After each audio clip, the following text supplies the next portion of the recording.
গল্প ভিক্ষুকের দান।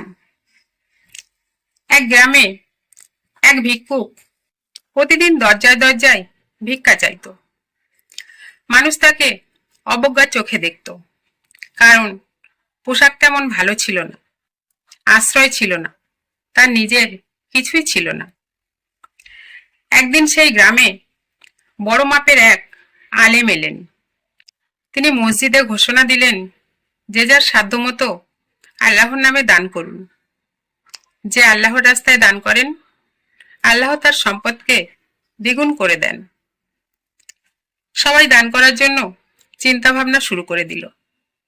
সঠিক সময়ে মসজিদের কাছাকাছি জড়ো হলো। সেই ভিক্ষুককেও দেখা গেল। সবার চোখ সেই ভিক্ষুকের দিকে গেল।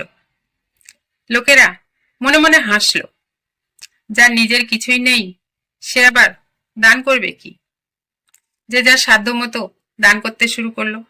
কেউ টাকা, কেউ সোনা রূপা, কেউ শস্য ইত্যাদি।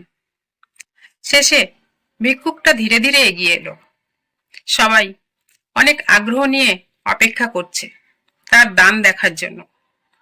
তার হাতে ছিল শুধু এক মুঠো শুকনো খেজুর। সে লজ্জিত গলায় বলল, হুজুর, আমার কাছে আর কিছুই নেই, শুধু এইটুকুই আল্লাহর রাস্তায় দিলাম।